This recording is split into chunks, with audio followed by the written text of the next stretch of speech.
महाकाय सूर्यकोटि समप्रभा निर्विघ्नं कुरु मे देवं सर्वकार्येषु सर्वदा।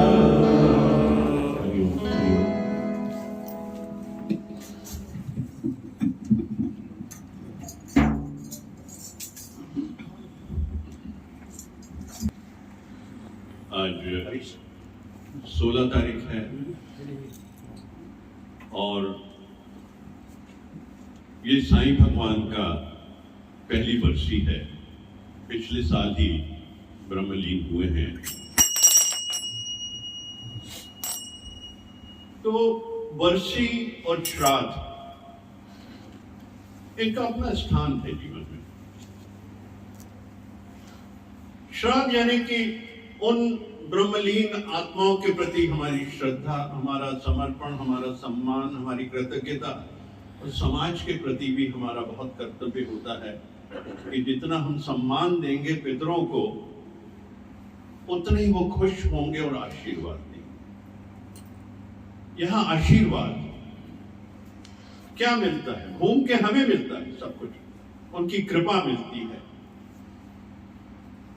तो ये हम जो देखते हैं कि कर्मकांड के हिसाब से भी जब देखते हैं तो 3 जनरेशन तक पिता, दादा, परदादा तक ये पितृपक्ष और ये श्राद्ध किया जाता है। 3 जनरेशन तक किया जाता है और उसमें कर्मकांड में पिंडदान, तर्पण, ये सारी चीजें होती है, विधिवत होती हैं, ब्राह्मण लोग करते हैं सभी।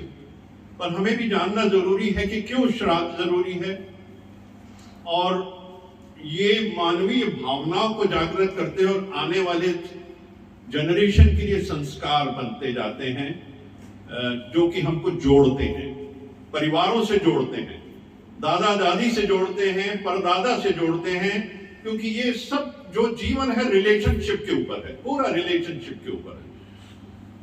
कोई एक इंडिविजुअल नहीं है, हर आदमी के अंदर देखिए वो संबंधों का रिश्ता चला आता है जो ऊपर से नीचे चला आता है। ट्रैक रिकॉर्ड देखते हैं हम लोग, हरिद्वार जाते हैं या यहाँ, तो वो हमारे पता नहीं कितने पुरखों के पूरा निकाल के रख देती कि सब आपके तो ये हैं और आपके ये समय गए, ये आपके समय गए, और पूरा का पूरा आपका चिट्ठा कुरुक्षेत्र जाइए, हरिद्वार जाइए, तो वो अलग अलग ये यहाँ के लोग हैं, ये यहाँ के लोग हैं। मैं आपको जानकारी थोड़ी सी दे रहा हूँ, थोड़ा हल्के हो जाए, जिसमें आप श्राद्ध की महत्ता को समझें हम लोग सभी।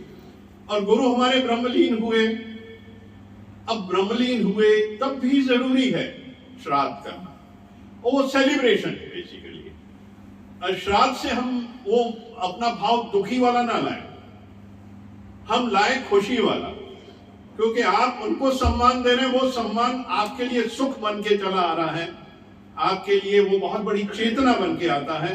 तो हम जब ये भाव रखते हैं, हमारे भाव के ऊपर है, थॉट्स, फिर से यहाँ थॉट के ऊपर है। कई लोग ये पितृपक्ष को बहुत ही ऐसा मानते हैं कि इसमें कोई कार्य नहीं करना चाहिए, पर मेरा मानना जो है कि वो इतने सुंदर दिन होते हैं, इतने पवित्र दिन होते हैं, और शुभ कार्य तो उन्हीं दिनों में ही शुरू करना चाहिए जो हमने किया हमेशा, और हमेशा उन्नति पाई और आगे बढ़े हैं।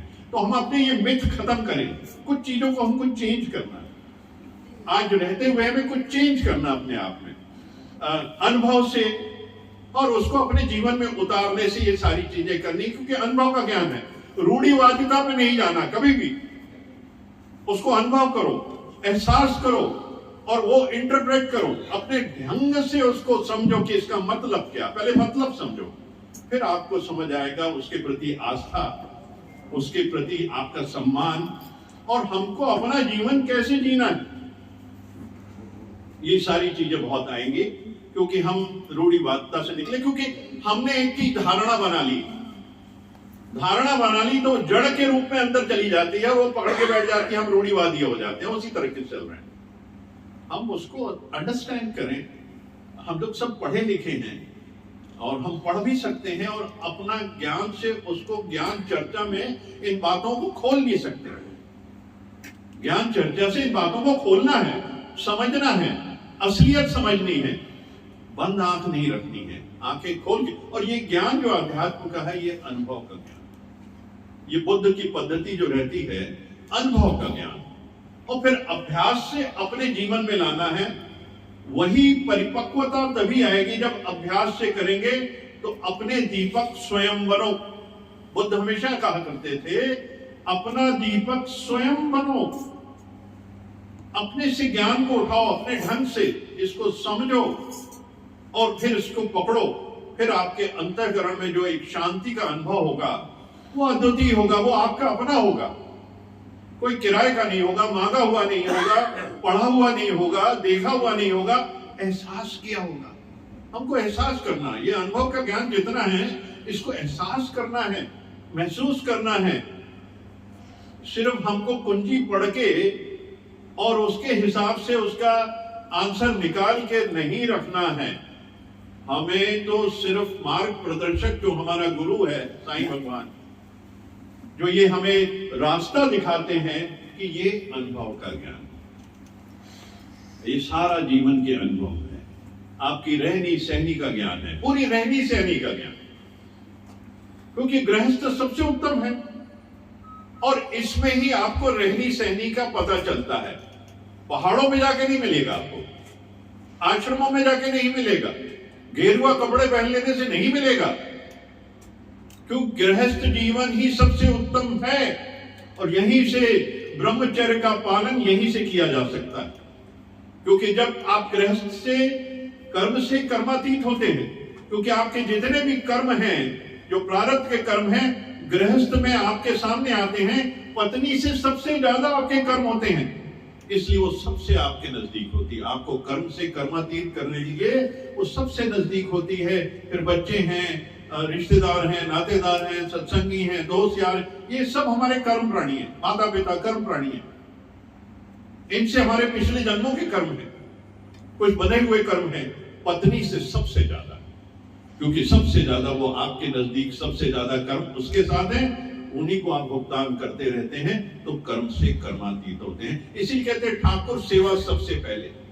कभी भी इस बात का अफसोस नहीं करना कि घर में कोई बीमारी आई है किसी ठाकुर के ऊपर, कभी उसको कोई तकलीफ है, उसको भगवान समझ के उसकी सेवा करनी है। एक भगवान समझना उसको हमेशा। तो हमको ये सेवा मार्ग अपनाना है। अब हमारा जीवन क्या है? निष्काम सेवा, निष्काम भक्ति और निष्काम प्रेम। जब गुरु के मार्ग पे चल पड़े तो यही इनके श्राद्ध का मकसद यही है कि अब हम आज रेजोल्यूशन करें कि हम निष्काम सेवा, निष्काम भक्ति और निष्काम प्रेम से अपना जीवन जिएंगे। इस जीवन को सार्थक करेंगे तो इस मार्ग से ही कर सकते हैं, कोई और मार्ग है भी नहीं। तो ये गुरु के श्राद्ध पे आज हमारा ये रेजोल्यूशन है कि हमारे जीवन अब इनके हिसाब से चलेगा। जिस तरीके से ये बहुत से संत लोग बहुत काम कर रहे हैं, आप कर रहे हैं वहां पे, तो ये भी एक बहुत बड़ा काम है, गुरु के मार्ग है, निष्कामता का है, पूर्ण निष्काम, अद्वितीय। चाहे हम अपने सिन्हा जी को देखते हैं, चाहे मलगानी जी को, इनको खत्री जी को देखते हैं, सब निष्कामता का जीवन है। हम इनके बड़े ही शुक्रगुजार हैं, इन्होंने जीवन में हमको समय दिया, आए भी हैं, और हमारा संग, हमने इनका संग और इन्होंने हमारा संग किया।